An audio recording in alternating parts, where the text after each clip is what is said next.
water. These streams carry essential nutrients that will feed life wherever they flow. But this is no ordinary stream. It's not going towards the sea, but to somewhere very different.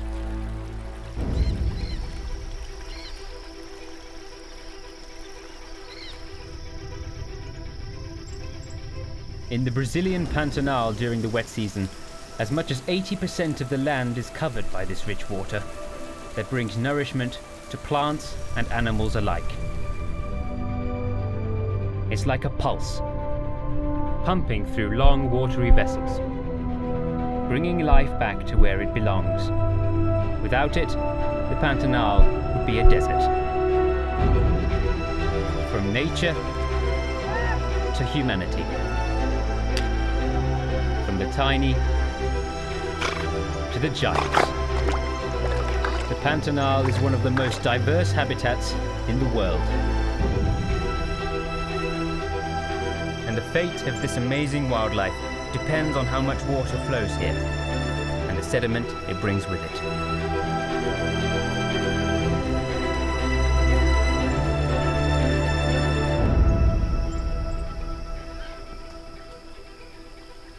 Here in the Rio Negro, the rich sediment brought by the water fuels the base of the entire food chain, sustaining more than enough fish for most carnivores to feast on.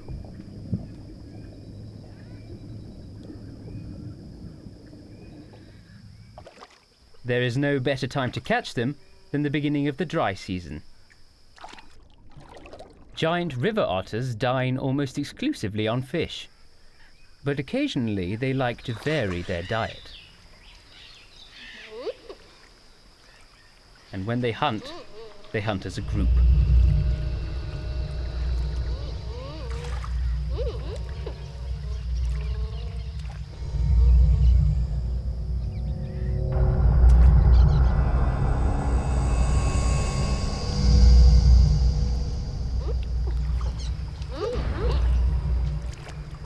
The family gathers quickly, ready to begin.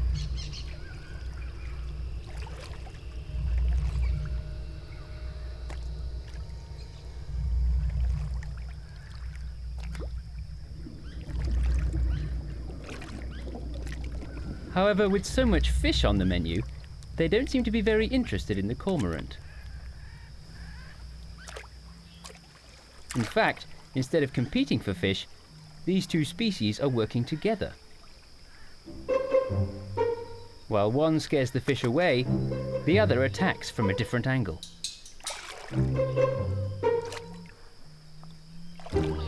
It's a very clever strategy that helps this juvenile cormorant to hone its fishing technique.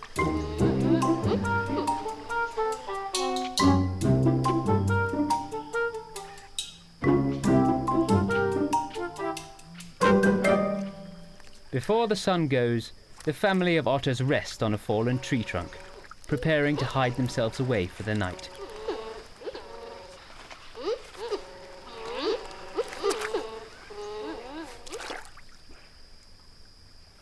In between play, they make sure their waterproof coat is ready for another day of fishing tomorrow.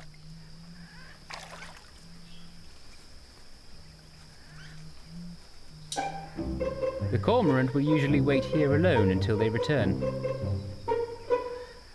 But for now, the family is complete. Dusk approaches, and this is the special hour for most of the animals here, including these skimmers. They are also here to feed on fish trapped in lakes formed after floods. And every night, they put on a show.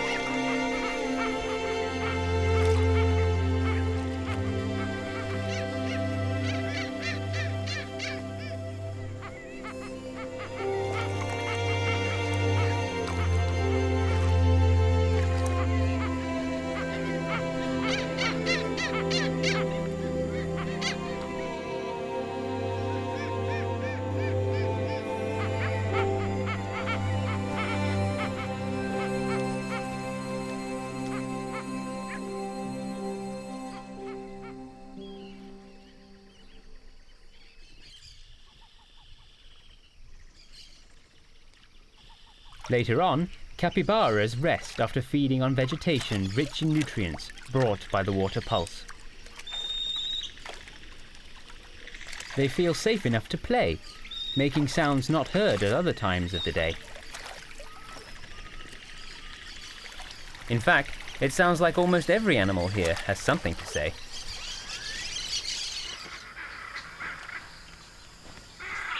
But there is one particular marsh inhabitant that goes about its day in complete silence.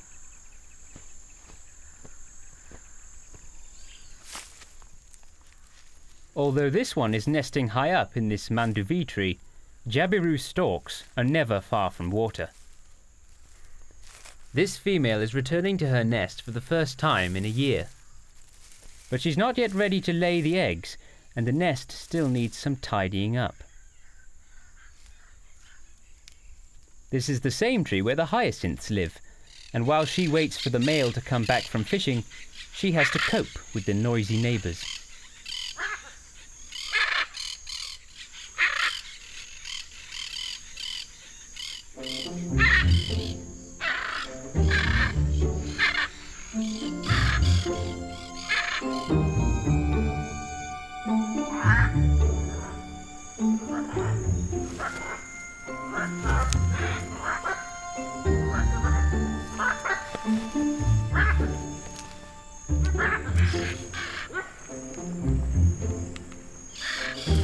But hyacinths are not the only loud birds here. There's also a family of monk parakeets living underneath the nest. This is probably the safest tree to nest on for some distance. The shared house comes equipped with noisy predator alarms and large bodyguards. But one flatmate is still missing. The male jabiru is still at the river nearby.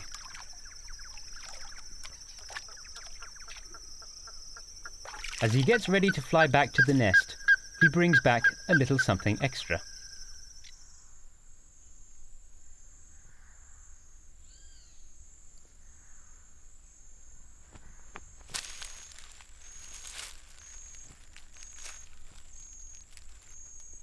He's brought back a large volume of water in his crop, and now dribbles it over the nest to lower its temperature.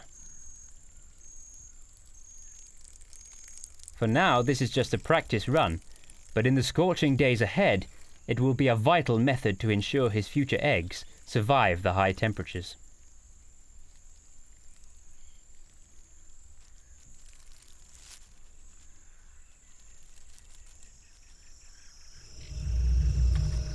The heat of the dry season is already starting to make its first victims. The fish in this lake are dying due to lack of oxygen. They provide a feast for these caiman, but easy food never lasts long here. At a lake not far away, the water level is already too low for any fish to survive. If these caiman don't move soon, they too will become food for the scavengers.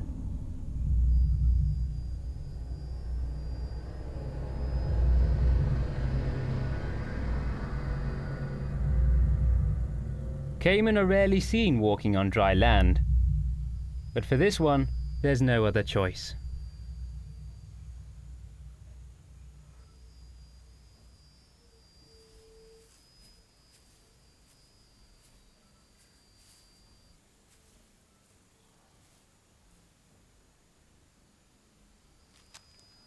This lake will provide him with more food, but ultimately it too will dry completely, and when it does, he will have to trek across land once more.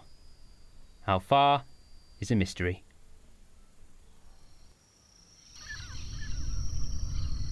Eventually, water will come back, bringing the spark that allows the Pantanal to heal every year to life. But that's not all the pulse does. In the 1980s, giant river otters were hunted to near extinction. They could only be found in small stretches of river, where they were protected by the landowners. At that time, the water pulse was stronger, and sustained enough fish to slowly raise the number of otters once again, without human intervention.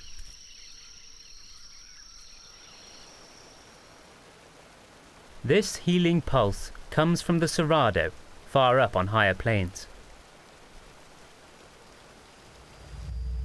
But today, human use is shrinking this ecosystem to small patches. Problems like this, along with climate change, are causing less water to reach the Pantanal, and what does is of a much lower quality.